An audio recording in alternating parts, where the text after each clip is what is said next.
नमस्कार साथियों, जैसा है कि मेरा मानना है आप जहां भी होंगे एकदम मस्त होंगे और अपनी तैयारी में व्यस्त होंगे, क्योंकि जैसा हमारा आज यहाँ का टॉपिक रहने वाला था वो टॉपिक है आवेशित समांतर प्लेट संधारित्र की प्लेटों के बीच वैद्युत क्षेत्र में ऊर्जा घनत्व। सर यहाँ पर ऊर्जा घनत्व का मोटिव ये नहीं है हम कहां से कहां तक जाने वाले हैं। सर मोटिव ये रहने वाला है कि जिसके लिए हम पढ़ रहे हैं आज उस टॉपिक को जीने वाले हैं। बिल्कुल ठीक है। तो देखो यहाँ पर हम लोग यहाँ पर क्या कर रहे हैं, सबसे पहले हमने समांतर प्लेट संधारित्र कि तो प्लेटें यहां पर बनाई हुई हैं, या फिर आप ऐसा कह सकते हो कि समांतर प्लेट संधारित्र हमने बनाया हुआ है यहां पर। अब सर आप लोग समझने का थोड़ा सा प्रयास करेंगे बहुत अच्छे तरीके से। मैंने यहां क्या ली है, दो प्लेटें ली हैं और दोनों प्लेटों का क्षेत्रफल क्या है, ए है। ये काहे की प्लेटें हैं, समांतर प्लेट संधारित्र की, और दोनों के बीच का जो डिस्टेंस है वो डी है। ठीक है सर, इतना आप जानते हो बेसिक तरीके से, मैं सब पहले से समझा चुका हूं तुम्हारे लिए। अब यहां पर ध्यान देते हैं हम लोग। यहां क्या है कि चीजों को हम लोग उस प्रकार से समझो जिससे बेसिक से एकदम एडवांस लेवल तक जाएं। सर सबसे पहले यहां बात की गई है घनत्व की। किसकी बात की गई है, घनत्व की। तो क्यों ना हम सर पहले घनत्व समझ लें, घनत्व होता क्या है। सर आपने 9th क्लास में पढ़ा होगा, आपको जिस अध्यापक या अध्यापिका ने पढ़ाया होगा आपको बहुत बेटर तरीके से पढ़ाया होगा कि घनत्व होता क्या है। सर घनत्व क्या होता है, आपने घनत्व का फार्मूला भी पढ़ा था। घनत्व का फार्मूला होता था तुम्हारा D बराबर m/b। सर ये क्या होता है, ये होता है तुम्हारा द्रव्यमान बटे आयतन। द्रव्यमान बटे आयतन मतलब सर इसकी परिभाषा ये होती है कि किसी पदार्थ के एकांक आयतन में जितना द्रव्यमान स्थिर होता है उसी को हम उसका क्या कहते हैं, घनत्व कहते हैं। सर एक बार दोबारा आप समझ लें कि घनत्व होता क्या है। घनत्व होता है किसी पदार्थ के एकांक आयतन में जितना द्रव्यमान होता है उसी को हम क्या कहते हैं, उसका घनत्व कहते हैं। सर आज तुम्हारे घनत्व समझ आ गया होगा कि किसी पदार्थ के एक हिस्से में जितना उसका मास होता है उसी को हम क्या कहते हैं, घनत्व कहते हैं। सर हम अपने टॉपिक की ओर बढ़ते हैं और जोड़ते हैं आपके लिए आपके कॉन्सेप्ट से। ठीक है, देखो ध्यान दो।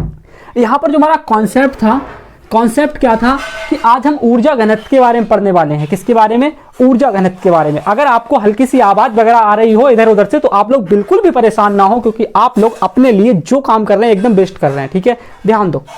यहां पर क्या है तुम्हारे लिए, चीजों को तब हम ज्यादा अच्छे से समझ पाएंगे जब चीजें हमारे लिए फॉलो कर रही होंगी। ठीक है, देखो यहां पर सबसे पहले आप समझो कि ऊर्जा घनत्व होता क्या है। ठीक है, अब तक मैंने घनत्व समझाया है, अब हम ऊर्जा घनत्व सीखेंगे। क्या सीखेंगे, ऊर्जा घनत्व। सर देखो ऊर्जा घनत्व होता क्या है, मैं आपके सामने एक लाइन लिख रहा हूं यहां पर और उस लाइन को समझने की कोशिश करना। यहां पर डायरेक्ट मैं क्या कर रहा हूं, देखो ऊर्जा घनत्व, जो मेरा ऊर्जा घनत्व होता है, ऊर्जा घनत्व। तो ऊर्जा घनत्व क्या होता है, सुनो।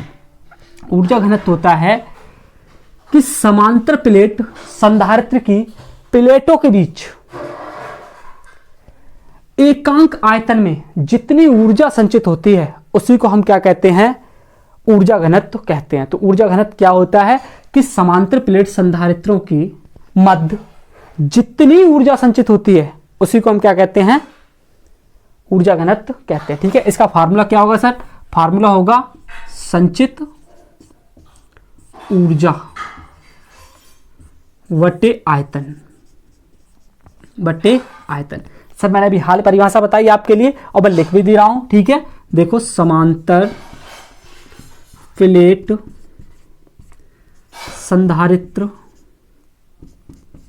समांतर प्लेट संधारित्र की प्लेटों के मध्य एकांक आयतन में, संधारित्र की प्लेटों के मध्य एकांक आयतन में, एकांक आयतन में जितनी ऊर्जा संचित होती है, जितनी ऊर्जा संचित होती है उसे समांतर प्लेट संधारित्र का ऊर्जा घनत्व कहते हैं। ऐसा कह सकते हो, फिर आप डायरेक्ट कह सकते हो कि उसे प्लेटों के बीच वैद्युत क्षेत्र में ऊर्जा घनत्व कहते हैं। ठीक है, संचित होती है उसे प्लेटों के बीच वैद्युत क्षेत्र में ऊर्जा घनत्व कहते हैं। सर ये चीज तुम्हारे समझ आ गई होगी कि ऊर्जा घनत्व होता क्या है। हमने क्या बताया, हमने आपको बताया कि समांतर प्लेट संधारित्र की प्लेटों के मध्य एकांक आयतन में जितनी ऊर्जा संचित होती है उसी को हम क्या कह देते हैं, ऊर्जा घनत्व कह देते हैं। सर हमने फार्मूला भी लिखा है बहुत अच्छा सा, फार्मूला हमारा है क्या कि ऊर्जा घनत्व बराबर होता है हमारा संचित ऊर्जा बटे आयतन, है ना। एकांक आयतन में जितनी ऊर्जा संचित होती है उसी को हम क्या कहते हैं, समांतर प्लेट संधारित्र का ऊर्जा घनत्व कहते हैं। सर अब हम बढ़ते हैं इसके डेरिवेशन की ओर। मैं इस थ्योरी को हटा रहा हूं, आप लोग इसे नोट कर लें, ज्यादा अच्छा रहेगा। ठीक है, देखो फटाफट से आप लोग इसको नोट कर लो, बहुत बढ़िया रहेगा। अब देखो तुम लोग, ठीक है, हमने क्या कहा, जितनी ऊर्जा संचित होती है, जितनी ऊर्जा संचित होती है उसी को हम क्या कह देते हैं, ऊर्जा घनत्व कह देते हैं। अब इसके बारे में आप लोग थोड़ी सी थ्योरी और लिख लेना। माना कि समांतर प्लेट संधारित्र जिसकी प्लेटें x व y हैं, क्या है, x व y हैं, जिनके क्षेत्रफल a है और जिनके बीच की दूरी d है, तब प्लेटों के मध्य संचित ऊर्जा, तब प्लेटों के मध्य संचित ऊर्जा, देखो यहां लिखोगे आप, प्लेटों के मध्य संचित ऊर्जा, क्या लिखोगे आप, संचित ऊर्जा।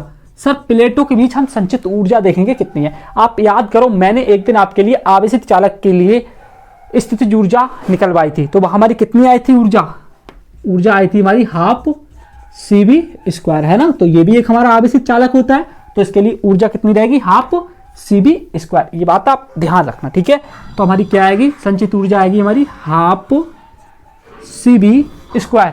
सर बिल्कुल सही है, बिल्कुल सही है। तो आप हमें बताओ फटाफट से कि यहाँ C क्या होती है, C होती है हमारी धारता, C क्या होती है, धारता, ठीक है, C क्या होती है, धारता होती है। और धारता जो होती है समांतर प्लेट संधारित्र की, वो भी हमने ज्ञात की थी। तो बताओ कितनी आई थी निकल के, वो आई थी हमारी C बराबर, आप लोग बताओ एक बार, हाँ बिल्कुल सही बताया आपने, है ना। क्या थी हमारी A epsilon not upon D, ये हमारी क्या थी, धारता थी, ठीक है। तो इसे हम क्या करेंगे, यहां लगा देंगे। तो देखो 1/2 C की जगह क्या आएगा हमारा, A epsilon not upon D और इंटू V स्क्वायर।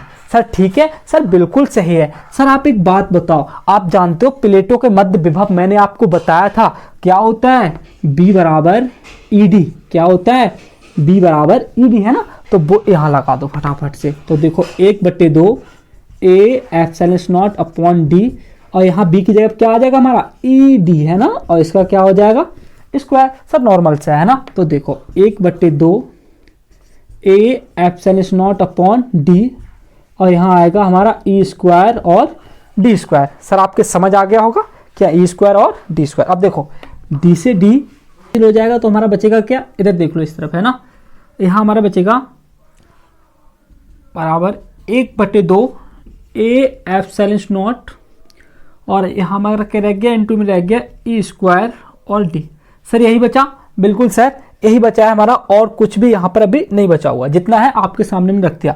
और यहाँ हमारा बराबर चल रहा है, ठीक है। ध्यान रखना, जो प्लेटों के बीच संचित ऊर्जा होती है उसे हम कैपिटल U लिख सकते हैं। क्या लिख सकते हैं, कैपिटल U। लिखो तो लिख दो, नहीं तो केवल आप संचित ऊर्जा को चलने दो, ठीक है।